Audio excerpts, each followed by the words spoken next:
यदि आप वही कर रहे हैं जो आप हमेशा से करते आए हैं तो आपको उतना ही मिलेगा जितना हमेशा से मिलता आया है। तो आइए मिलकर कुछ ऐसा करते हैं जो आपने आज तक नहीं किया। अगर आपने 12वीं परीक्षा पास कर ली है तो हो जाइए तैयार। एसएससी दे रहा है CHSL के जरिए सरकारी नौकरी पाने का एक सुनहरा मौका। CHSL में अपनी 100% सिलेक्शन सुनिश्चित करने के लिए आज ही ज्वाइन करें एसएससी मेकर का श्योर सिलेक्शन बैच, जिसमें आपकी सभी क्लासेस अनुभवी अध्यापकों के माध्यम से एकदम बेसिक से चलाई जा रही हैं। तो अधिक जानकारी के लिए डाउनलोड करें एसएससी मेकर का ऐप और दिए गए नंबर पर कॉल करें।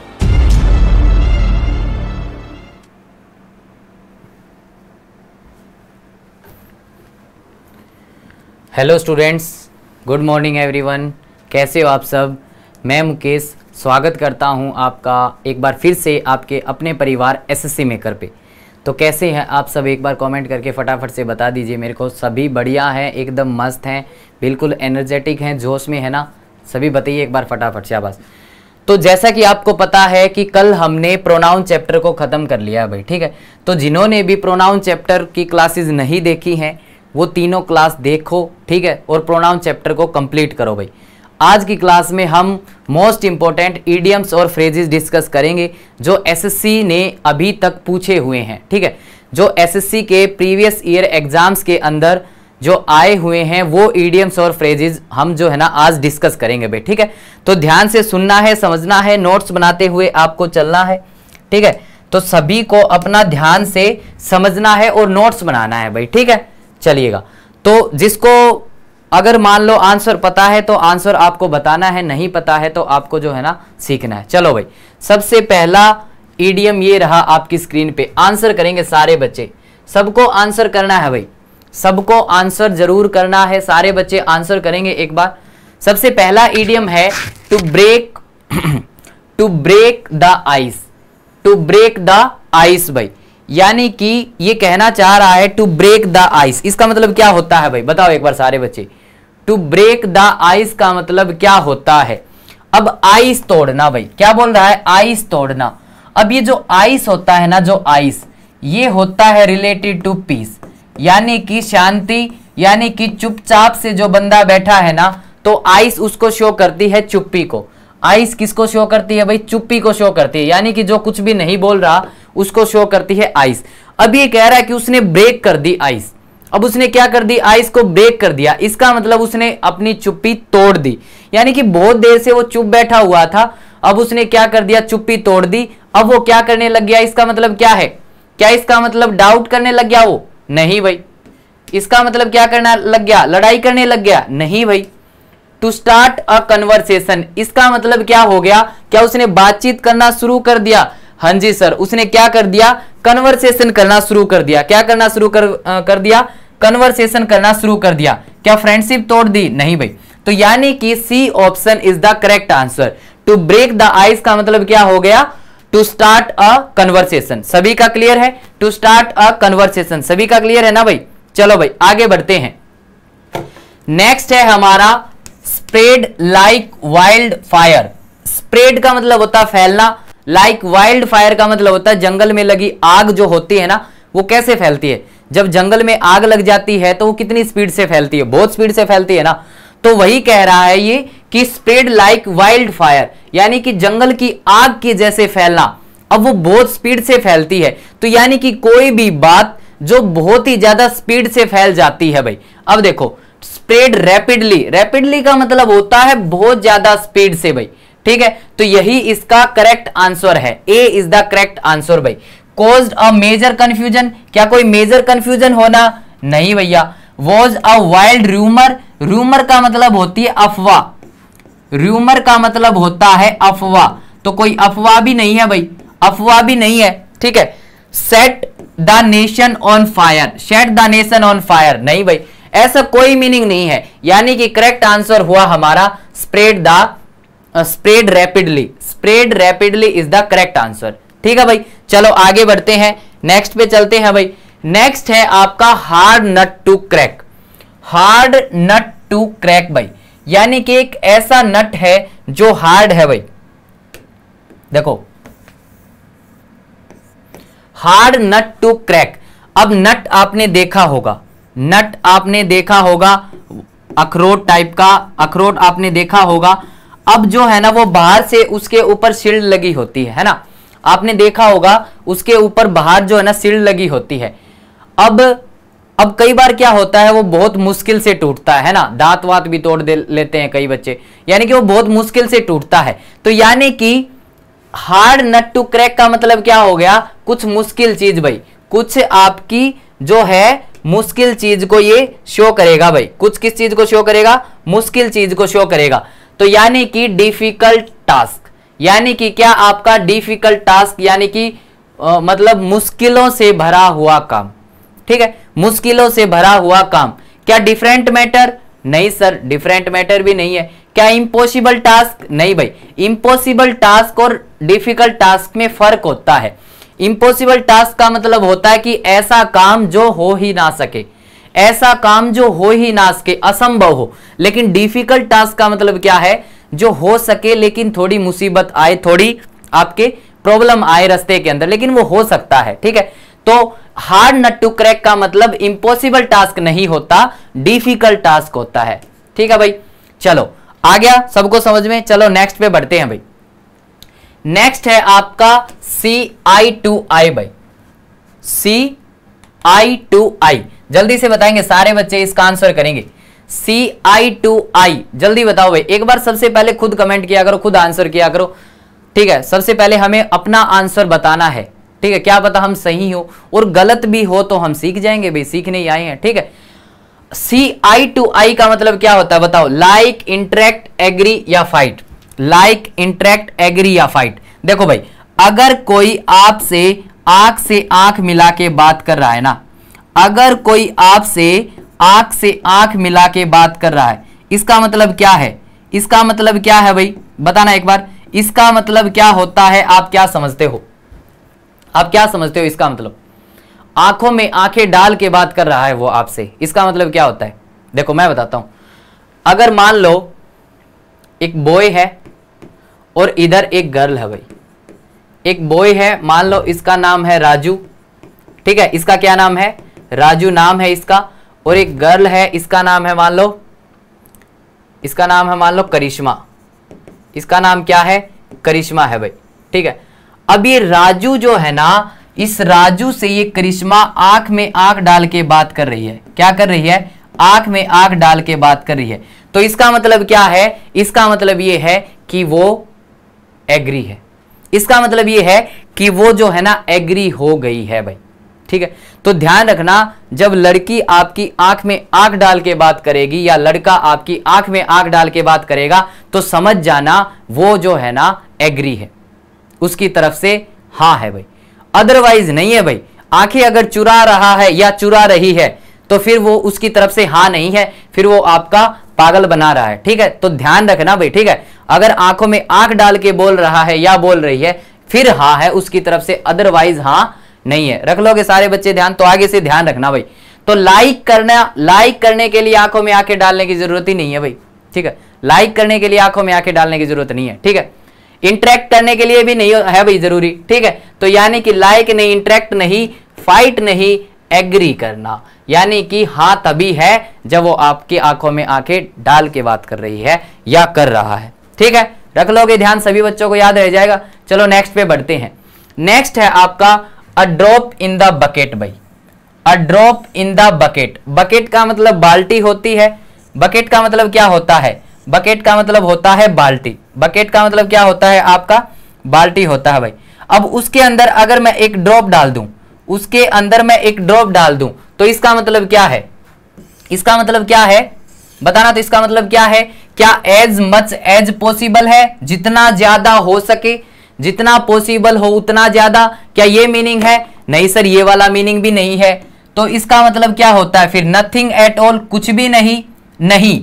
अभी मैं बताता हूं, अ हैंडसम अमाउंट का मतलब होता है बहुत अच्छा अमाउंट, मतलब अच्छा खासा पैसा, यानी पैसा नहीं, अमाउंट बोला है ना, तो मतलब किसी भी चीज का अमाउंट हो सकता है, अच्छा खासा अमाउंट भाई, ठीक है। उसके बाद लिख रखा है अ वेरी इनसिग्निफिकेंट अमाउंट भाई, मतलब अ वेरी इनसिग्निफिकेंट अमाउंट भाई, इसका मतलब होता है ना के बराबर अमाउंट, तुच्छ सा अमाउंट भाई, ठीक है, और यही मतलब होता है। अब बात सोच के देखो, ऊंट के मुंह में जीरा वाली बात हो गई। आपने हिंदी में कहावत सुनी होगी ना, ऊंट के मुंह में जीरा, तो उसका मतलब क्या होता है, ऊंट बहुत सारा राशन खा सकता है और उसके मुंह में अगर जीरा डाला तो इसका मतलब क्या है, ना के बराबर, बहुत ही तुच्छ सा अमाउंट आपने उसको दिया है। तो इसका मतलब क्या होता है, अ वेरी इनसिग्निफिकेंट अमाउंट भाई। ठीक है, तो D is the correct option और हम आगे बढ़ जाएंगे। सबको ध्यान में रह जाएगा, तो सबको साथ में बोलते चलना है और सुनते चलना है, याद करना है भाई। अगला है हमारा टू शेड क्रोकोडाइल टीयर्स। अगला क्या है हमारा, टू शेड क्रोकोडाइल टीयर्स भाई, मगरमच्छ के आंसू बहाना। मगरमच्छ के आंसू बहाना भाई, जल्दी बताओ क्या होता है मगरमच्छ के आंसू बहाना, बताएंगे एक बार सारे बच्चे। मगरमच्छ के आंसू बहाना इसका मतलब क्या होता है और कौन कौन बहाता है आप में से मगरमच्छ के आंसू। ठीक है, वो घर में जब कई बार क्या होता है, लड़ाई हो जाती है दो भाइयों के बीच में, बहनों के बीच में, ठीक है, तो एक जो है रो रहा होता है, ठीक है, और वो अपनी मम्मी से जाके बोलता है कि मम्मी इसने मेरे को मारा। ठीक है, तो मम्मी बोलती है ना, नहीं, फिर वो दूसरे वाला ही बोलता है ना, क्या बोलता है कि मम्मी ये तो क्रोकोडाइल, मतलब कि मगरमच्छ के आंसू बहा रहा है, कुछ नहीं मारा मैंने इसको, मगरमच्छ के आंसू बहा रहा है। तो इसका मतलब क्या होता है, बताओ जल्दी, बताओ जल्दी भाई। टू शेड क्रोकोडाइल टीयर्स का मतलब क्या होता है, टू वीप प्रोफ्यूजली। प्रोफ्यूजली का मतलब होता है बुरी तरीके से, मतलब बहुत ही बुरे तरीके से, अलॉट यानी कि बहुत ज्यादा रोना। क्या ये मीनिंग होता है, नहीं सर, ये मीनिंग नहीं होता है, बहुत ज्यादा रोना ये मीनिंग नहीं होता है। उसके बाद में टू प्रिटेंड ग्रीफ। ग्रीफ का मतलब होता है बेचारा बनना, ठीक है, बेचारा बनना, सोरो मतलब दुख में होना, दुख में दिखावा करना। देखो प्रिटेंड का मतलब होता है दिखावा करना, प्रिटेंड का मतलब होता है दिखावा करना, और कैसा दिखावा करना कि वो किस में है, वो दुख में है, वो पेन में है, ठीक है, वो दुख में है, वो पेन में है, ठीक है, ऐसा दिखावा करना। तो जल्दी से बताओ सही आंसर कौन सा हो सकता है, सीरियस हो जाना, ठीक है, टू मॉक समथिंग किसी का मजाक बनाना, नहीं भाई, तो क्या है, B option is the correct answer. To pretend grief का मतलब होता है सोरो में, मतलब सोरो में है नहीं वो, उसको वास्तव में दुख है नहीं, लेकिन वो शो करना चाह रहा है कि उसको बहुत ज्यादा दुख है, वो शो करना चाह रहा है, वो शो कर रहा है कि वो बहुत ज्यादा दुख में है, दर्द में है, पेन में है, पीड़ा में है, उसी को बोलते हैं क्रोकोडाइल टीयर्स। उसी को क्या बोलते हैं, क्रोकोडाइल टीयर्स भाई। चलो भाई नेक्स्ट पे बढ़ते हैं, टू हिट द जैकपॉट। अगला है क्वेश्चन नंबर 7 हमारा, टू हिट द जैकपॉट। तो इसका मतलब क्या है, जैकपॉट हाथ लग जाना भाई, जैकपॉट हाथ लग जाना, बताएं तो जरा इसका आंसर सारे बच्चे। To hit the jackpot, jackpot हाथ लग जाना, इसका मतलब क्या होता है, जल्दी बताओ। जैकपॉट हाथ लग गया भाई उसके तो क्या हाथ लग गया, जैकपॉट हाथ लग गया। देखो क्या गैम्बल करना, गैम्बल का मतलब होता है ट्रिक, यानी ट्रिक का मतलब चाल, गैम्बल का मतलब होता है चाल खेलना, तिकड़मबाजी करना, चाल, ठीक है। तो क्या इसका ये मीनिंग है कि क्या कोई चाल खेलना, टू हिट द जैकपॉट, नहीं सर, ऐसा तो कोई मीनिंग नहीं है, ठीक है भाई। अगला है to get an unexpected victory भाई। विक्ट्री का मतलब होता है जीत, और ऐसी जीत मिल जाना एकदम से जिसके बारे में उसने सपने में भी नहीं सोचा था भाई, यानी कि उसने ऐसा एक्सपेक्ट किया ही नहीं था कि मेरी इतनी बड़ी जीत होगी, ठीक है, ऐसी जीत होगी, ठीक है भाई। चलो और ऑप्शंस भी देख लेते हैं, धनवान हो जाना, धनी हो जाना, ठीक है, टू मेक मनी क्विकली, एकदम से पैसा बनाना या कमाना, एकदम से पैसा कमाना, नहीं भाई, ना ही एकदम से पैसा कमाना, ना ही धनी होना, जीत होना, एकदम से इतनी बड़ी जीत होना कि रातों रात जो है ना वो बंदा फर्श पे था और अर्श पे पहुंच गया। तो कहते हैं ना सब सुबह उठ के फिर वो बोलते हैं कि भाई तेरे को क्या जैकपॉट हाथ लग गया, तेरे को क्या मिल गया, ऐसा है ना, बोलते हैं ना ऐसा। तो वही वाली बात है, बोलते हैं ना ऐसा कि तेरे को क्या जैकपॉट हाथ लग गया भाई, ठीक है, ऐसा बोलते हैं ना। तो वही वाली बात है, टू हिट द जैकपॉट का मतलब ये है कि ऐसी जीत हासिल करना जिसके बारे में किसी ने सोचा भी नहीं था। तो आपको वही करना है, आपको उसी दिन के लिए मेहनत करनी है ताकि सबको शौक लगे कि अरे भैया ऐसा कैसे हो सकता है ना। तो उस दिन के लिए ही मेहनत करनी है, आपको उतनी ज्यादा मेहनत करनी है कि सब जो है ना शौक हो जाए कि भैया ऐसा तो हमने कभी सोचा भी नहीं था, ठीक है, उनकी सोच से परे होना चाहिए काम, ठीक है भाई। चलो उसके बाद में नेक्स्ट है to bring to light. Next है आपका टू ब्रिंग टू लाइट भाई, यानी कि लाइट में लेके आना। बताओ लाइट में लेके आना क्या मीनिंग होगा इसका? To bring to light, light में लेके आना, जल्दी से बताएंगे सारे बच्चे। लाइट में लेके आना भाई, ठीक है, लाइट में लेके आना। देखो दो चीजें होती है, मैं बताता हूं आपको, दो चीजें होती हैं। एक तो होता है आपका डार्क, ठीक है, और एक होता है आपका लाइट। एक होता है आपका डार्क और एक होता है लाइट भाई। बताए तो सारे बच्चे इनमें क्या फर्क होता है, डार्क और लाइट में क्या फर्क होता है? देखो डार्क है ना, डार्क का मतलब क्या होता है? अंधेरा, सबने सुना होगा, ठीक है, और लाइट का मतलब होता है प्रकाश। लाइट का मतलब क्या होता है? प्रकाश। अंधेरे का मतलब होता है हमें कुछ नहीं दिखता। अंधेरा किससे रिलेटेड होता है? जहां कुछ भी हमें क्या ना दे, दिखाई ना दे, जहां पे कुछ भी। और प्रकाश का मतलब जहां पे हमें दिखाई दे, जहां पे हमें क्या दे भाई? दिखाई दे। ऐसा ही है ना, है ना। डार्क का मतलब होता है अंधेरा, अंधेरे का मतलब जहां पे कुछ ना दिखाई दे। लाइट का मतलब होता है प्रकाश, प्रकाश का मतलब जहां हमें सब कुछ दिखाई दे, है ना, ठीक है। तो यानी कि अब इसने बोला कि लाइट में लेके आना है। लाइट में लेके आने का मतलब ये होता है कि कोई चीज थी जो हमें दिखाई नहीं दे रही थी, या दूसरे शब्दों में कहें तो जिसका हमें पता नहीं था, अब हमें उसका पता चल गया। अब हमें उसका पता चल गया। किसी को कोई सीक्रेट बता देना, किसी को कोई सीक्रेट बता देना, और बता देने को, देखो कंसील का मतलब होता है हाइड करना। कंसील का मतलब होता है हाइड करना। हाइड करना बोले तो छुपाना, हाइड करना बोले तो छुपाना। क्या ये मीनिंग है? नहीं सर, ये वाला मीनिंग नहीं है। हाइड नहीं कर रहे हम, कोई चीज छुपा नहीं रहे, ठीक है। इसमें तो खोलने की बात कर रहा है। टू प्रोवाइड ल्यूमिनेसेंस, इसका मतलब होता है प्रकाश डालना, वास्तव में लाइट डालना। नहीं भाई, ऐसा भी कुछ नहीं, ये तो ईडियम है, इसका मीनिंग कुछ और है, लाइट थोड़े ना डाल रहे हैं। उसके बाद में टू अपील करना भाई, क्या कोई अपील कर रहे हैं? नहीं। क्या कर रहे हैं? रिवील कर रहे हैं। रिवील का मतलब होता है to tell somebody something, to tell somebody a secret, ठीक है, यानी कि कोई ऐसी बात बताना जो उससे छुपी हुई थी। यानी कि ऐसी बात बताना जो उससे छुपी हुई थी, जिसके बारे में उसको पता नहीं था भाई, जिसके बारे में उसको पता नहीं था, ऐसी बात उसको हमने बता दी, यानी कि हमने सीक्रेट को रिवील कर दिया, है ना। यार दोस्तों में होता है ना ऐसा कि ये मतलब दो दोस्त होते हैं, और जब दोस्त होते हैं तो आपस में जो है ना सब कुछ डिस्कस करते हैं, लेकिन बाद में क्या होता है, सीक्रेट चीजें भी डिस्कस होती हैं, ठीक है। और बाद में क्या होता है, जब उनकी दोस्ती टूट जाती है तो वो क्या कर देते हैं, फिर वो सीक्रेट को रिवील कर देते हैं। वो सीक्रेट को क्या कर देते हैं? रिवील कर देते हैं। ऐसा करना गलत बात होती है, ठीक है। चलो भाई, क्वेश्चन नंबर 8 हो गया ना हमारा। चलो नेक्स्ट क्वेश्चन पे बढ़ते हैं। Question number 9, build casteless in the air, जल्दी से बताएंगे भाई। Build casteless in the air, जल्दी बताओ। हवाई महल बनाना, हवाई महल बनाना, बताओ क्या मतलब इसका? हवाई महल बनाना। अब एक बात बताओ, अगर आपको घर बनाना है, अगर आपको क्या बनाना है? घर बनाना है, तो घर आप कहां बना सकते हो? घर आप कहां बना सकते हो? यानी कि अर्थ पे बना सकते हो, जमीन पे बना सकते हो, है ना भाई। जमीन पे, धरती पे बना सकते हो ना, बेस पे बना सकते हो ना, है ना, जमीन पे बना सकते हो।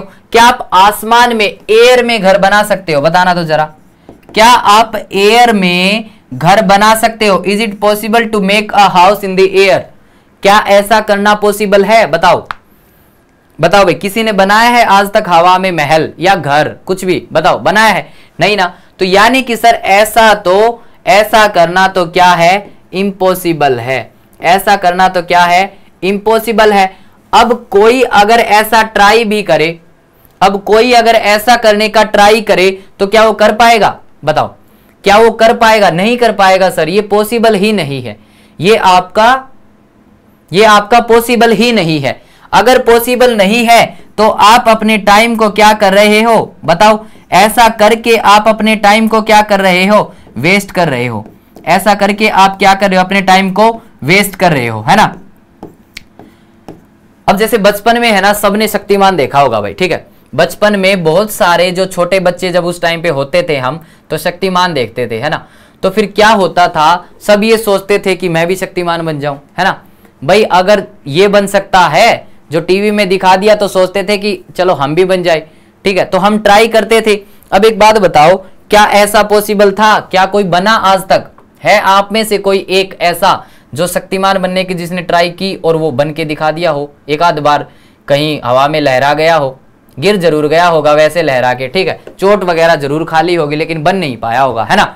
तो इसका मतलब क्या है, तुमने अपना टाइम वेस्ट किया, आपने अपना टाइम ऐसे काम पे वेस्ट किया जिस काम की कोई वैल्यू नहीं थी, जहां से कोई रिजल्ट नहीं मिलना था, है ना भाई। आपने अपना टाइम ऐसी चीज पे वेस्ट किया जहां से आपको रिजल्ट नहीं मिलना था, ठीक है। और भाई अगर हम ऐसे काम पे टाइम वेस्ट कर रहे हैं जहां पे रिजल्ट नहीं मिल रहा, तो फिर वो हमारा टाइम वेस्ट ही बोलेंगे ना, है ना। अब बहुत सारे लड़कों का काम क्या है, पढ़ना, पढ़ लिख के नौकरी लगना। अब वो लड़कियों के पीछे घूमते रहते हैं, तो इसका मतलब क्या है, वो ऐसा काम कर रहे हैं जिसका कोई रिजल्ट मिलना नहीं है। आना जाना कुछ नहीं है भाई, आना जाना कुछ नहीं है। आप 6 महीने अपने बर्बाद कर दोगे, कोई साल, 1 साल बर्बाद कर देगा, कोई 2 साल बर्बाद कर देंगे, कोई 5 साल भी बर्बाद कर देगा, लेकिन अंत में होगा क्या, कुछ भी नहीं मिलेगा, कुछ भी नहीं मिलेगा सिवाय अपने टाइम वेस्ट के। आपके वो 4 साल, 5 साल, 6 महीने, 1 साल जो है ना, सबसे कीमती क्या होता है, सबसे कीमती होता है सर टाइम। तो आपने अपना वो मोस्ट वैल्यूएबल टाइम है ना, किसी और के पीछे बर्बाद कर दिया। और जिस टाइम पे आप मेहनत करके जॉब लग सकते थे, है ना, तो आपको क्या करना है, आपको बर्बाद नहीं करना है, आपको टाइम की वैल्यू को समझना है और आपको सही दिशा में मेहनत करनी है, ठीक है, ताकि आपको रिजल्ट मिले। तो और फिर आपको कोई ऐसे नहीं बोलेगा कि आपने तो हवा में महल बनाने की सोची थी, है ना। फिर बाद में बोलते हैं यार दोस्तों, आपने तो हवा में महल बनाने की सोची थी। नहीं भैया, ऐसा काम करो ही मत, ठीक है। तो आपको क्या करना है, आपको टाइम वेस्ट नहीं करना है। तो इस इडियम का मतलब क्या हो गया, डे ड्रीम होता है क्या, दिन में सपने देखना, घर बनाना, कठिन प्रयास करना, नहीं। तो इसका मतलब होता है अपना, क्या होता है, टाइम वेस्ट करना, waste the time, time waste करना भाई, ठीक है। बताओ सबका क्लियर है, क्या सबका क्लियर है? जल्दी से बताएंगे सारे बच्चे, आ गया ना सबको समझ में। चलो नेक्स्ट पे बढ़ते हैं, कैरी द बॉल। नेक्स्ट है हमारा carry the ball. Carry the ball का मतलब क्या होता है, अब देखो, कैरी द बॉल का मतलब क्या होता है। अब आप मान लो कोई भी गेम खेल रहे हो, मान लो आप कोई भी गेम खेल रहे हो और बॉल आपके पाले में है, बॉल आपके पाले में है। मान लो फुटबॉल खेल रहे हो भाई, मान लो कौन सा गेम खेल रहे हो आप, फुटबॉल का गेम खेल रहे हो, ठीक है, फुटबॉल का गेम खेल रहे हो और बॉल आपके कोर्ट में है, आपके पास है, आपके पास है। तो इसका मतलब आपकी जो मर्जी होगी उस डायरेक्शन में मार सकते हो, है ना। जहां पे आपका मन करेगा आप उधर ही मार सकते हो ना, अगर बॉल आपके पास है तो इसका मतलब क्या है, कैरी द बॉल का मतलब क्या होता है, क्या बॉल को सजाना? नहीं भाई। क्या डिसीजन लेना, टेक द डिसीजन, डिसीजन कहां पे, होस्ट करना किसी चीज को? नहीं भाई। अब इन दोनों में से देखो कौन सा ऑप्शन सही रहेगा, बी या सी में से कौन सा ऑप्शन आपको सही लग रहा है? ठीक है, सही ऑप्शन है बी ऑप्शन भाई। ध्यान रखना, इंचार्ज होना, इंचार्ज होना किसी चीज का, यानी कि चार्ज आपके हाथ में है, बॉल आपके हाथ में है, आप किसी को भी पास कर सकते हो, है ना। देखो आपकी टीम में मान लो 11 प्लेयर हैं, अब आपके पास बॉल है, अब आप उस बॉल को चाहे उसके पास कर सकते हो, इसके पास कर सकते हो, उसके पास कर सकते हो। तो इसका मतलब क्या है, आप इंचार्ज हो गए ना, आप क्या हो गए, इंचार्ज हो गए। तो यानी कि कैरी द बॉल का मतलब होता है इंचार्ज होना। क्या होना? इंचार्ज होना। आ गया सबको समझ में? आगे बढ़ जाते हैं भाई। अगला है हमारा grease anybody's palm. Grease anybody's palm, किसी की हथेली को जो है ना ग्रीज करना, यानी कि उस ग्रीस आपने देखी होगी, ठीक है। बताओ जल्दी से, मतलब बताओ ग्रीज एनीबडीज पाम का मतलब क्या है? ग्रीज एनीबडीज पाम का मतलब क्या है? किसी की चापलूसी करना? नहीं भैया। चीट करना, किसी को लड़ना? नहीं। ब्राइब करना, यानी कि किसी को घूस देना। कोई काम करवाने के लिए हम जब किसी को घूस देते हैं तो उसकी पाम को ग्रीज करते हैं, ठीक है। तो to grease anybody's somebody's palm, it means we are giving some bribe to him और हर भाई, ठीक है। तो यानी कि ब्राइब देना ही इसका सही मीनिंग है भाई। चलो नेक्स्ट पे बढ़ेंगे भाई। To make a mountain of a molehill, जल्दी से बताओ, क्वेश्चन नंबर 12 का आंसर करेंगे सारे बच्चे। To make a mountain of a molehill भाई, तिल का ताड़ बनाना, आपने सुना होगा तिल का ताड़ बनाना, ठीक है।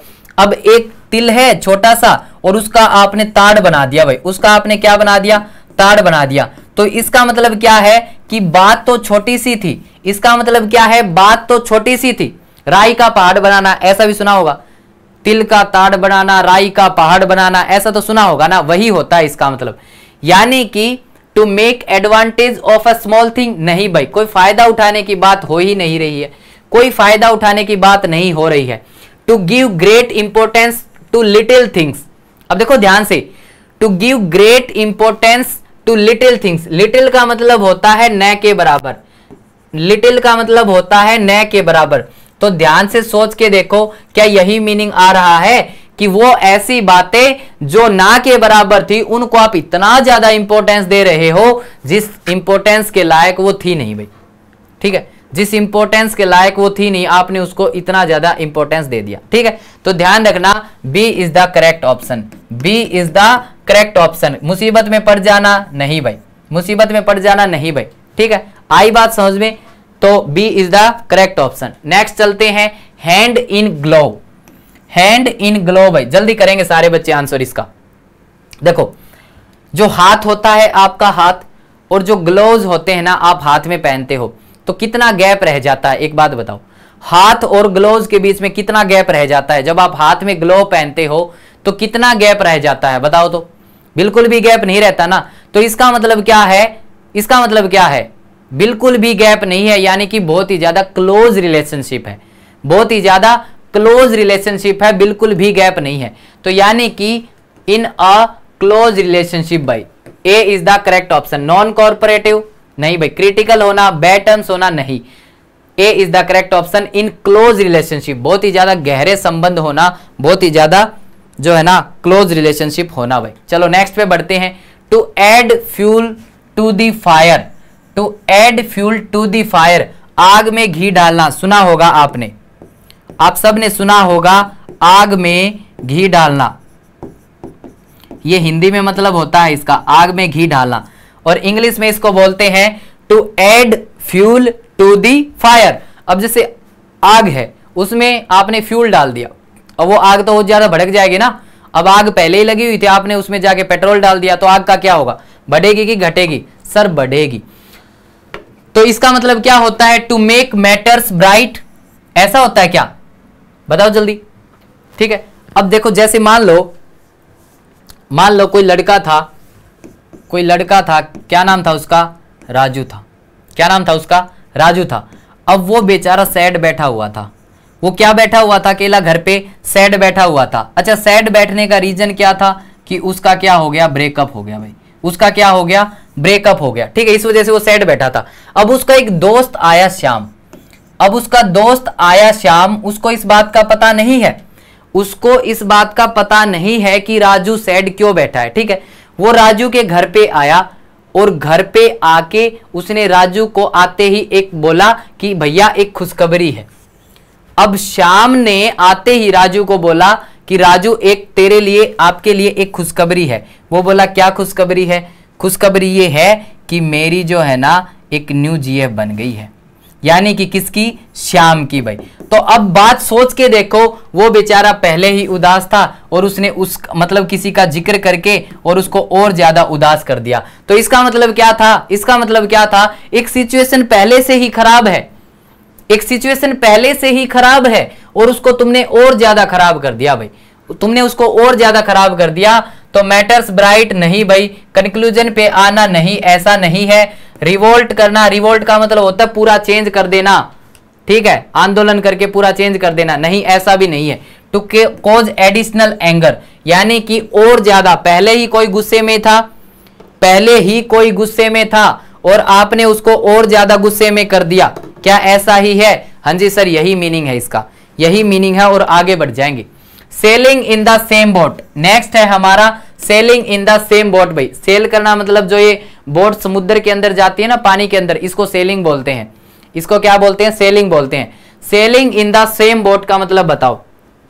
अब देखो मान लो दो बंदे हैं, दो इंसान हैं, वो एक ही बोट में चल रहे हैं भाई, वो एक ही बोट में चल रहे हैं। उन दोनों की बोट क्या है? उन दोनों की बोट सेम है, उन दोनों की बोट सेम है। तो एक बात आप सोच के बताओ मेरे को कि अगर कोई प्रॉब्लम आएगी, अगर कोई प्रॉब्लम आएगी तो क्या वो दोनों के साथ में सेम होगी? बताओ तो, सोच के देखो। सेम बोट में है, अगर बोट सिंक करने लग गई, मतलब बोट में पानी जो है ना,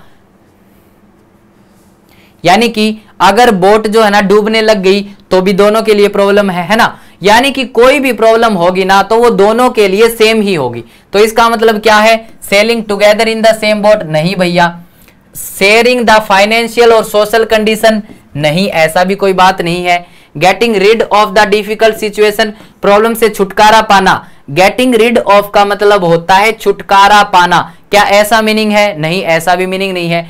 being in the same difficult, यानी कि सेम प्रॉब्लम में दोनों होना, यानी कि कोई भी प्रॉब्लम जो एक को होगी वो दूसरे को भी होगी। यही इसका राइट आंसर है, यही इसका क्या है?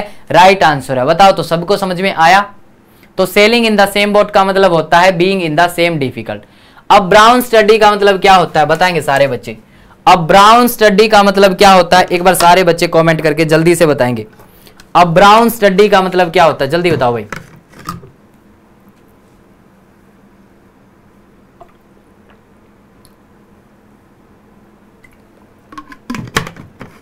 अब ब्राउन स्टडी देखो, ब्राउन स्टडी एक ऐसी पढ़ाई होती है, ब्राउन स्टडी एक ऐसी पढ़ाई होती है जो नाम की पढ़ाई है लेकिन आप पढ़ते नहीं है। जब हमें घर वाले बोल देते हैं घर पे कि बेटा पढ़ लो, तो आप क्या करते हो? घर वालों की बात मान के आप बुक ओपन कर लेते हो, ठीक है, किताब तो खोल लेते हो, लेकिन आपका माइंड कहीं और रहता है ना। माइंड किसी के ख्यालों में खोया हुआ है और आपके सामने खुली हुई किताब है। सामने तो किताब खुली हुई है लेकिन माइंड कहीं और घूम रहा है, किसी और के ख्यालों में गया हुआ है, ठीक है। आई बात समझ में? तो उसको बोलते हैं ब्राउन स्टडी, उसी को बोलते हैं ब्राउन स्टडी। नहीं सोना, ना ही सपने देखना, ना ही डरना, रीवरी बोलते हैं। ऐसी स्टडी को हम क्या बोलते हैं? रीवरी बोलते हैं, ठीक है। ऐसी स्टडी को क्या बोलते हैं हम? रीवरी बोलते हैं भाई, ठीक है। आ गई बात समझ में? तो ध्यान रखना, ब्राउन स्टडी ऐसी पढ़ाई होती है जिसके अंदर बुक खुली हुई है लेकिन आपका माइंड वहां पे है नहीं, वो माइंड किसी के साथ मैकडी के अंदर घूम रहा है, ठीक है। ध्यान रखेंगे भाई सारे बच्चे। चलो भाई, क्वेश्चन नंबर 17 पे आते हैं। कोट रेड हैंडेड भाई, कोट रेड हैंडेड, रंगे हाथों पकड़ना, सुना भी होगा आप सब ने, रंगे हाथों पकड़ना भाई। रंगे हाथों पकड़ने का मतलब क्या होता है? क्विकली? नहीं भाई। Caught in the act of committing the crime, यानी कि क्राइम करते हुए पकड़ लेना। डर्टी हैंड्स के साथ पकड़ना? नहीं। फाउंड विद हैंड्स टाइड, हाथ बंधे हुए हैं तब पकड़ना? नहीं। इसका राइट ऑप्शन क्या है? बी है। इसका मतलब ये होता है कि जब आप कोई क्राइम कमिट कर रहे तो उसी टाइम पे आपने उसको पकड़ लिया, इसका मतलब होता है कोट रेड हैंडेड, रंगे हाथों पकड़ लिया भाई आज तो हमने, ठीक है। चलो नेक्स्ट आता है इन्स एंड आउट्स भाई। इन्स एंड आउट्स का मतलब क्या होता है? Entry and exit points? नहीं। देखो, इन्स एंड आउट्स का मतलब होता है, कई बुक्स के ऊपर भी लिखा होता है इन्स एंड आउट्स ऑफ प्रेपोजिशंस। इसका मतलब क्या है? जैसे मान लो मैंने ऐसे लिख दिया, ins and outs of pronoun, ins and outs of pronoun. तो इसका मतलब क्या है?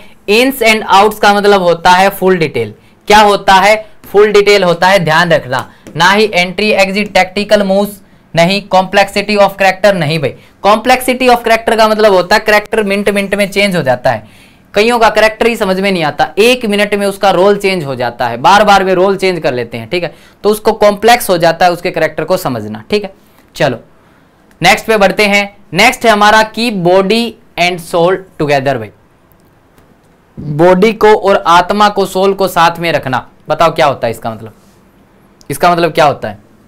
इसका मतलब होता है गुजर बसर करना, ठीक है। अब गुजर बसर करने का मतलब क्या? बहुत ज्यादा शाही जिंदगी नहीं जीना, बस इतना है कि आज का शाम का भोजन हो गया, सुबह का पता नहीं, फिर सुबह का भोजन हो गया, शाम को पता नहीं, लेकिन मतलब इतना वो कमा रहा है कि उसका गुजर बसर हो रहा है, ठीक है। अब देखो, keep body and soul together का मतलब क्या है? जब ये बॉडी और सोल अलग हो जाएंगे ना तो उसका मतलब अलग होते ही इंसान क्या हो जाता है, डेड हो जाता है। तो इन दोनों को साथ रख पा रहा है, तो इसका मतलब क्या है, इसका मतलब क्या है, इसका मतलब ये है कि वो जिंदा रख पा रहा है इंसान को। क्या रख पा रहा है, अलाइव रख पा रहा है, जिंदा रख पा रहा है। ठीक है, जैसे ही सोल जो उसकी आत्मा बाहर जाने की सोचती है, तुरंत खाना डाल देता हूं, तुरंत खाना डाल देता है, फिर वो थोड़ी देर बैठी रहती है। ठीक है, फिर शाम को फिर बाहर जाने की सोच रही है बॉडी से, फिर वो खाना डाल देता है। आई बात समझ में? तो keep body and soul together का मतलब ये होता है, क्या होता है, हेल्थ मेंटेन करना नहीं होता sir. Continue with his work, काम के साथ कंटिन्यू करना नहीं। फिजिकल और स्पिरिचुअल होना नहीं। To have just enough to sustain, sustain का मतलब गुजारा करना। ठीक है, to have just enough to sustain, बस इतना होना कि बस ठीक है भाई गुजारा हो रहा है। क्लोज शेव का मतलब क्या होता है, क्लोज शेव का मतलब होता है बिल्कुल मतलब बाल बाल बचना, है ना, सुना होगा ना, बाल बाल बचना। सीरियस एक्सीडेंट नहीं भाई। क्लोज कोलिजन, कोलिजन का मतलब टकराव होता है, नहीं टकराव ही हो गया तो मर गया फिर वो। डीप डेंट, डेंट का मतलब जैसे गाड़ियों में डेंट हो जाता है ना, डेंट का मतलब गड्ढा हो जाना, कहीं से टकरा जाती है ना तो निशान हो जाते हैं, उसको डेंट बोलते हैं। नैरो एस्केप, नैरो का मतलब होता है बहुत बारीक, एस्केप का मतलब बचना, तो यानी कि बहुत बारीकी से बचना होता है आपका क्लोज शेव भाई। नेक्स्ट आते हैं ब्लू आइड बॉयज भाई। नेक्स्ट है आपका ब्लू आइड बॉयज भाई। रॉयल चिल्ड्रन होते हैं क्या, क्या यंग बॉयज होते हैं, नहीं। फॉरनर्स होते हैं या फेवरेट्स होते हैं, बताओ तो जल्दी जल्दी बताओ, जल्दी बताओ भाई। तो ध्यान रखना आप, ब्लू आइड कईयों को है ना ऐसा होता है कि जिसके आंखें जो है ना ब्लू होती है ना वो बहुत ज्यादा पसंद होते हैं। कई डॉगी भी होते हैं, मान लो हम कोई डॉगी लेके आ रहे हैं तो कईयों की डिमांड होती है ना कि भाई आंखें ब्लू होनी चाहिए, आंखें क्या होने चाहिए, ब्लू होने चाहिए। तो आंखें ब्लू वाले कईयों के फेवरेट होते हैं, चाहे वो लड़के हो चाहे वो डॉगी हो, चाहे वो लड़के हो चाहे वो डॉगी हो, यानी एनिमल्स हो, डॉगी ही नहीं बहुत सारे एनिमल्स हो सकते हैं ब्लू आइज के। ठीक है, तो ध्यान रखना जो ब्लू आइड वाले होते हैं वो जो है ना फेवरेट होते हैं, बस आपको ध्यान रखना है। ब्लू आइड वाले क्या होते हैं, आपके फेवरेट होते हैं, क्या होते हैं, फेवरेट होते हैं। बोन टू पिक भाई। नेक्स्ट है हमारा अ बोन टू पिक भाई। एक हड्डी है और उस पर झगड़ा हो रहा है कि कौन उठाएगा, मैं उठाऊंगा कि तुम उठाओगे, यानी कि अब उस पर लड़ाई हो रही है। तो वो लड़ाई की जड़ है, कॉज ऑफ क्वारल, यानी कि वो लड़ाई की वजह है, लड़ाई की जड़ है। और B is the correct answer, B is the correct answer भाई। ठीक है, कॉज ऑफ डाउट, क्या डाउट होना, नहीं भैया। डिफरेंस ऑफ ओपिनियन, ओपिनियन में मतभेद होना, नहीं। रीजनेबल एग्रीमेंट, रीजनेबल का मतलब होता है तार्किक, यानी कि सही एग्रीमेंट, ऐसा भी नहीं है। तो लड़ाई की वजह होती है बोर्न टू पिक भाई। ठीक है, आगे बात समझ में, अब बोर्न टू पिक का मतलब लड़ाई की वजह। चलो नेक्स्ट पे बढ़ते हैं। नेक्स्ट है हमारा pros and cons. Pros and cons, pros का मतलब होता है फायदे, प्रोज का मतलब होता है फायदे और कॉन्स का मतलब होता है नुकसान। प्रोज का मतलब होता है फायदे और कॉन्स का मतलब होता है नुकसान। तो यानी कि अब हम कोई भी चीज खरीदते हैं ना, कोई भी चीज जो है ना खरीदते हैं, कहीं भी कुछ भी काम करते हैं, तो हम उसके सारे फैक्ट्स को कंसीडर कर लेते हैं, यानी कि सारी बातों को पढ़ लेते हैं कि उसके फायदे क्या है और नुकसान क्या है ना। तो उसी को बोलते हैं pros and cons. Measure the ingredient, किस चीज से बना है उनके बारे में पढ़ना, नहीं। ऑब्जर्व एटीट्यूड, एटीट्यूड का मतलब होता है सलीका, ऐसा नहीं। कंसीडर ऑल फैक्ट्स, यानी कि सारे फैक्ट के बारे में पढ़ लेना, जो उसके फायदे हैं वो भी पढ़ना, जो उसके नुकसान है वो भी पढ़ना। ठीक है, पोस्टपोन एक्शन, एक्शन पोस्टपोन करना, नहीं भैया। आगे बात समझिए, तो प्रोज एंड कॉन्स का मतलब होता है आपका कंसीडर ऑल फैक्ट्स, भाई सारे फैक्ट आपको जो है ना कंसीडर कर लेने हैं। चलो नेक्स्ट है हमारा बाइट द डस्ट भाई। बाइट द डस्ट भाई, ठीक है, डस्ट का मतलब धूल उड़ी है। अब देखो मतलब हमारे उधर कहते हैं ना, जब जीत जाते हैं तो ऐसे बोलते हैं ना, धूल चटा दी मैंने तो उसको, है ना, मैंने तो उसको धूल चटा दी। लेकिन बाइट द डस्ट का मतलब धूल चटाना नहीं होता, धूल चाटना होता है। तो इसका मतलब क्या हुआ, हरा के नहीं आया बेटा, खुद हार के आ गया। ठीक है, आई बात समझ में। तो बाइट द डस्ट का मतलब होता है धूल चटाना नहीं होता, धूल चाटना होता है, यानी कि खुद हार जाना होता है।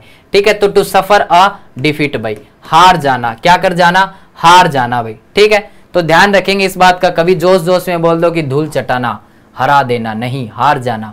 ठीक है, चलो नेक्स्ट पे आते हैं। A fair weather friend, a fair weather friend भाई। देखो फेयर का मतलब अच्छा होता है, फेयर का मतलब क्या होता है, अच्छा होता है। अब एक ऐसा दोस्त है, अब आपका एक ऐसा दोस्त है, देखो मौसम बदलते रहते हैं ना, कभी मौसम अच्छा होता है, कभी मौसम आपका खराब हो जाता है ना, आपका भी, हर एक इंसान के साथ भी ऐसा होता है, कभी आपका अच्छा समय चल रहा होता है, कभी आपका बुरा समय चल रहा होता है ना। तो एक ऐसा दोस्त, दो टाइप के दोस्त होते हैं, दो टाइप के दोस्त होते हैं। एक तो वो दोस्त होते हैं जब आपका टाइम अच्छा चल रहा है तो आपके पास होते हैं, जब बुरा आ जाता है तो वो दूर हो जाते हैं। और दूसरे दोस्त वो होते हैं जो सुख में और दुख में हमेशा आपके साथ रहते हैं। तो फेयर वेदर फ्रेंड वही फ्रेंड होता है जो सिर्फ सुख का साथी है, जो दुख में आपको छोड़ के चला जाता है वो होता है fair weather friend. A good friend नहीं भाई, जो डिफिकल्टीज से मिले नहीं भाई, Who deserts you in difficulties, जो मुसीबत में आपको छोड़ के चला जाए, जो मुसीबत में आपको छोड़ के चला जाए वही होता है फेयर वेदर फ्रेंड भाई। नेक्स्ट होता है to end in smoke. Next है आपका टू एंड इन स्मोक भाई। अब आपके आंखों पे किसी ने पट्टी बांध ली, अब आपकी आंखों पे किसी ने पट्टी बांध ली और वो बोला कि आपके लिए सरप्राइज है, चलो जहां तक मैं बोल रहा हूं वहां तक आप चलो ऐसे के ऐसे, ठीक है। अब वो ले जाके उसने आपको कहां पे छोड़ दिया, उसको धुएं में छोड़ दिया, धुंध में छोड़ दिया उसने आपको। अब एक बात बताओ, आपको कुछ मिला नहीं मिला ना, तो यानी कि आपको ऐसी जगह पे छोड़ दिया जहां पे कुछ भी नहीं था, है ना। तो ध्यान क्या रखना है, to have a smoking session नहीं भाई, टू बी ऑन फायर नहीं, टू कम टू नथिंग, यानी कि कहां पहुंच गए आप, कुछ भी नहीं पहुंचा आप, मतलब नथिंग पे पहुंच गए कि वहां जाके भी आपको कुछ नहीं मिला, वहां जाके भी आपको सरप्राइज में क्या मिला, कुछ भी नहीं मिला। आई बात समझ में। तो टू कम टू नथिंग भाई, टू बर्न स्लोली नहीं भाई, ठीक है। आई बात समझ में। नेक्स्ट है आपका रेड लेटर डे भाई। नेक्स्ट है आपका रेड लेटर डे भाई, जल्दी बताओ रेड लेटर डे का मतलब क्या होता है। शाबाश, रेड लेटर डे का मतलब क्या होता है, सारे बच्चे बताएंगे। Red letter day, red letter day भाई। अब देखो, मान लो रेड इज रिलेटेड टू, देखो भाई मैं आपको याद करवाने के लिए एक तरीका बता रहा हूं। देखो जैसे आपने हार्ट देखा होगा, आपने क्या देखा होगा, हार्ट देखा होगा, ठीक है। अब उस हार्ट का कलर क्या होता है, अब उस हार्ट का कलर क्या होता है, उसका कलर होता है सर रेड, उसका कलर क्या होता है, रेड कलर होता है, ठीक है। तो आप उससे मतलब रिलेट करके देख लो कि आपके पास में एक लेटर आया, जो लेटर था लव लेटर। क्या था, लव लेटर जो है आपके पास में आया। तो आपका दिन कैसा गुजरेगा बताना एक बार। उस दिन आपकी खुशी का ठिकाना होगा, नहीं होगा ना खुशी का ठिकाना। तो वही मतलब होता है रेड लेटर डे का मतलब, आपके घर में आया रेड लेटर तो आप कूदते फिर रहे हो, जंप करते फिर रहे हो, खुशी का आपका ठिकाना नहीं है, तो आप हैप्पी हो। आप क्या हो, आप हैप्पी हो। हैप्पीलेस का मतलब तो कुछ समझ में नहीं आना, ठीक है। हैप्पी एंड सिग्निफिकेंट डे, और वो डे आपको यादगार हो जाता है, वो दिन आपके लिए इंपॉर्टेंट बन के रह जाता है, ठीक है भाई। चलो नेक्स्ट है आपका हैव द लास्ट लाफ, यानी कि आखिरी खुशी होना। हैव द लास्ट लाफ का मतलब क्या है, देखो बहुत सारे बच्चे क्रिकेट देखते होंगे। क्रिकेट के अंदर जो है ना, मान लो क्या होता है कि बॉलर गेंद फेंकता है, उसने एक बॉल फेंकी, बैट्समैन ने उस पर चौका मार दिया, बैट्समैन ने उसको चौका मार दिया। अब उदास कौन होगा, बॉलर उदास होगा और बैट्समैन खुश होगा, ठीक है। अगली बॉल फिर फेंकी, फिर उसने चौका मार दिया, अब फिर से बैट्समैन खुश हुआ और बॉलर उदास हुआ। लेकिन उससे अगली गेंद पे क्या हुआ, बॉलर ने उसको आउट कर दिया। किसको आउट कर दिया, बैट्समैन को आउट कर दिया। तो आखिरी बार कौन हंसा, आखिरी बार कौन हंसा, बॉलर हंसा ना। तो इसका मतलब ये है कि जो आखिरी बार हंसता है जीत उसकी होती है, आखिरी बार हंसता है जीत उसकी होती है। तो be of a cheerful nature नहीं। Laugh only after understanding something, किसी चीज को समझने के बाद हंसना नहीं। To be victorious at the end of an argument, यानी कि कोई लड़ाई बहस चल रही थी और उसके अंदर आपने अंत में आपकी जीत हुई है, अंत में जीत आपकी हुई है, और यही इसका करेक्ट आंसर है भाई। To crack the final joke नहीं भैया, आ गई बात समझ में। तो यानी कि हैव द लास्ट लाफ का मतलब क्या है कि जीत आपकी हुई है। जीत किसकी हुई है, आपकी हुई है। टर्न अ डीफ ईयर भाई, टर्न अ डीफ ईयर का मतलब होता है यानी कि बातों को अनसुना कर देना, बातों को अनसुना कर देना। वो कुछ बोल रहा है उसको देख ही नहीं रहा, वो सुन ही नहीं रहा, वो अपने कान को जैसे ऐसे शो कर रहा है कि मैं तो बहरा हूं, मतलब ऐसा हो जाना कि जैसे तो मैं बहरा हूं, लेकिन वो बहरा नहीं है, कान उसके ओके हैं लेकिन वो जानबूझ के नहीं सुन रहा भाई, ठीक है। तो इसका मतलब क्या होता है, डिसरिगार्ड करना। इसका मतलब क्या होता है, डिसरिगार्ड करना। डेफाई का मतलब क्या होता है, ओबे, डिसओबे करना, यही मीनिंग होता है। ठीक है, डिसमिस करना नहीं, डिसरिगार्ड करना मतलब कि अनसुना कर देना इसका राइट आंसर है भाई। ठीक है, चलो भाई शाबाश, बहुत बढ़िया। नेक्स्ट पे आते हैं, नेक्स्ट है हमारा to smell a rat. To smell a rat भाई इसका मतलब बताएंगे सारे बच्चे। टू स्मेल अ रैट, देखो घर में क्या होता है, घर में क्या होता है जब कहीं से मान लो चूहा मरा हुआ है, ठीक है, तो मान लो वो दिखाई नहीं दे रहा कि मरा कहाँ पे हुआ है, तो उसकी स्मेल आने लग जाती है ना, है ना, उसकी स्मेल आने लग जाती है और सूंघ के हम पता लगा लेते हैं कहीं पे तो गड़बड़ है ना, कुछ तो गड़बड़ है, कहीं तो मरा हुआ है। फिर हम बेड के नीचे देखते हैं, किचन में देखते हैं, यहाँ देखते हैं, वहां दिखते हैं। तो इसका मतलब क्या है, रैट को स्मेल करने का मतलब क्या है, हमने गड़बड़ को सूंघ लिया, है ना, हमने गड़बड़ को पहले ही वो कर लिया, वो क्या बोलते हैं उसको, अनुमान लगा लिया कि कुछ तो गड़बड़ है ना, अनुमान लगा लिया। तो यानी कि किसी की चाल को पहले ही भांप लेना। टू सस्पेक्ट अ ट्रिक का मतलब होता है किसी की चाल को पहले ही भांप लेना। To experience a bad smell नहीं, टू मिसअंडरस्टैंड नहीं, to see a hidden meaning नहीं।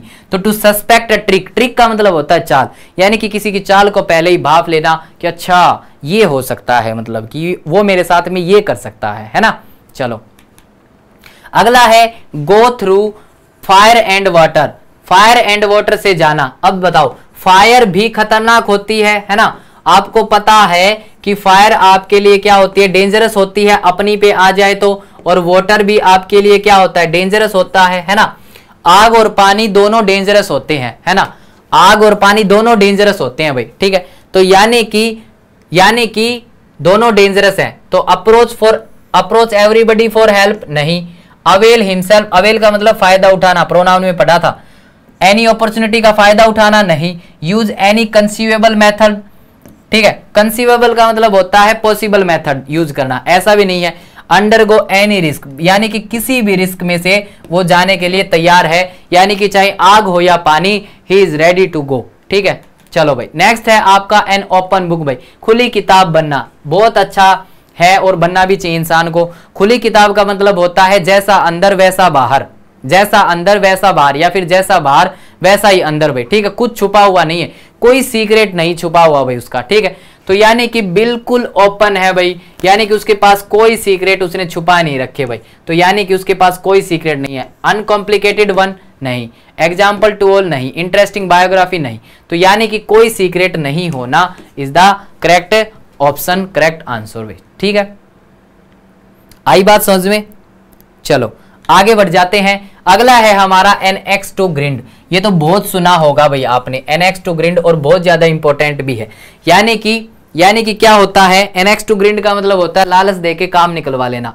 यानी कि मतलब आप किसी चीज में इंटरेस्ट शो भी कर रहे हो ना, तो उसके पीछे भी आपका स्वार्थ है ना। अगर आप किसी चीज में इंटरेस्ट शो कर रहे हो तो उसके पीछे भी आपका स्वार्थ है भाई, उसके पीछे क्या है, आपका स्वार्थ है। तो वही मतलब होता है एक्स टू ग्रिंड, यानी कि सेल्फिश इंटरेस्ट होना। क्या होना, सेल्फिश इंटरेस्ट होना भाई। ठीक है, सेल्फिश इंटरेस्ट होना भाई। चलो नेक्स्ट पे बढ़ते हैं, हार्ड एंड फास्ट। आपने बहुत सुना होगा ये भी, हार्ड एंड फास्ट रूल है ये रूल तो हार्ड एंड फास्ट है।